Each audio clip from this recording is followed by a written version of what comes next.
Hi, and welcome back to the Life Work Balance YouTube channel. I'm Abby, and today I would like to share with you a few tips on how you can ace your next live video interview. Whether it's on a platform like Zoom, WebEx, Skype, or Microsoft Teams, or any other video conferencing platform, there are a few tips that you need to know in order to be successful during this live interview. If you haven't already, please hit the subscribe button as well as the bell so that you can receive life-work balance advice delivered directly to you every Sunday. One of the very first YouTube videos I uploaded was 4 tips on virtual video interviewing. This went over things like equipment, appearance, how to practice for your interview, and then what to do when it's actually go time.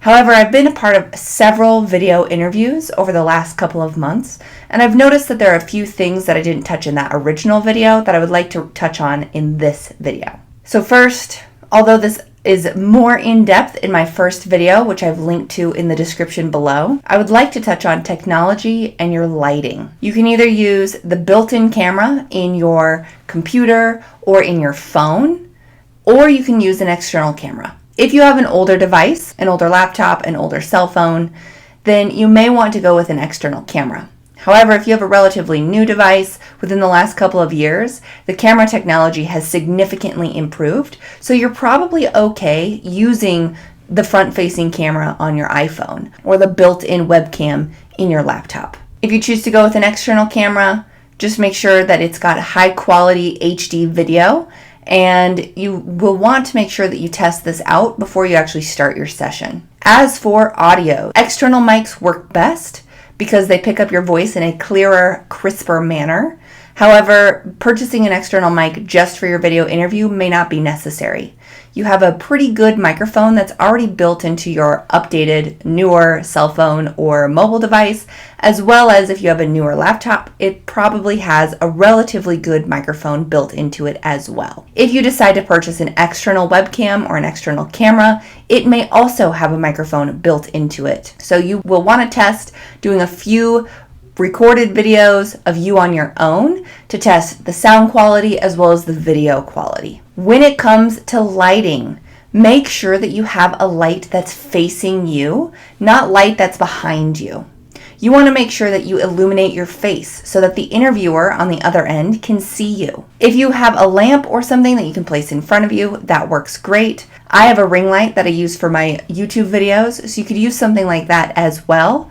However, something as simple as sitting in front of your window could solve this problem. It will project the natural light onto your face instead of sitting with it behind you, which will create shadows. You also want to consider your location. You don't necessarily want to have this interview in your bedroom where people can see your bed and your side tables and any other knickknacks that you might have going on. You've got posters in the background. Make sure that they're relatively neutral, they're not offensive, and that they're professional. If you do need to take those down for your interview, please feel free. It will give you peace of mind knowing that you have a relatively neutral, calm background. You definitely don't want to be doing your video interviews in busy places like a coffee shop or in your car where there can be a lot of background distractions that pull the interviewer's eyes away from you. Doing your interviews in a busy place like a Starbucks or in your car could cause you to be distracted as well. Drawing your eye away from the camera or loud noises or people's conversations could be picked up on the microphones.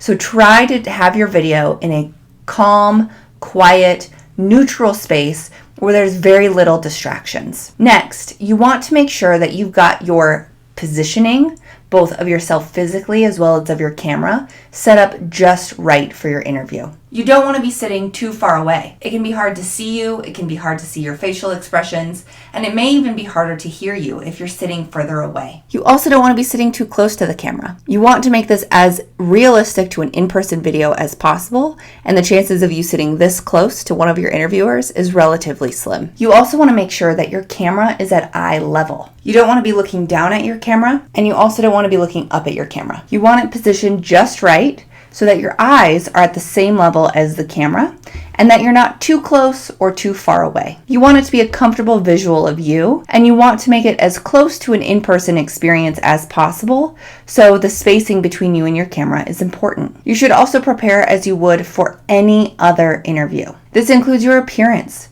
so make sure you dress up. Don't wear casual clothing. Even if you're an internal candidate and you know your colleagues who you're interviewing with, dressing up leaves an impression. It shows that you cared enough to prepare yourself physically for this interview. You also want to prepare yourself mentally for the interview.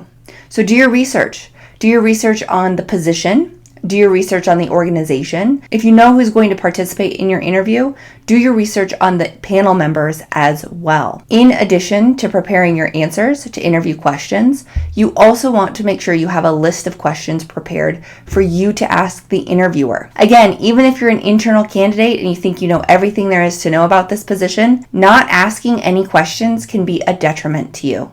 It shows that you didn't prepare or you didn't think as fully about this position as you could have. So in order to show that you're the most prepared for this position, dress the part, be prepared to ask questions at the end of your interview, and then also do your research on the job, on the organization, and the people that you're interviewing with. My one tip for when you're answering interview questions virtually through a video interview is don't ramble. Video interviewing is very difficult because you don't have the nonverbal language or the feeling of the room when you're actually conducting this interview. So keep your answers short and sweet. Make sure that you're using the CAR or the STAR method to answer the interview questions. If you don't know what those are, check out my video in the description below on how to answer almost any interview question. And follow up your questions by asking the interviewers, did that answer your question? That way, they have the opportunity to let you know if it did or if it didn't. And if it didn't, they'll ask you to expand. I also recommend having water ready to go. Depending on how long your interview is, you may have an hour of you answering interview questions, and it's easy to get thirsty or parched. So have water ready to go. However, consider the container that your water is in. For example, I have my everyday water bottle, which has stickers and has been beaten up over time. I wouldn't recommend using a water bottle like that during your interview. Instead, have a clear or plain glass or cup so that it doesn't distract from the interview as much as a sticker-covered water bottle might. And finally, test the platform.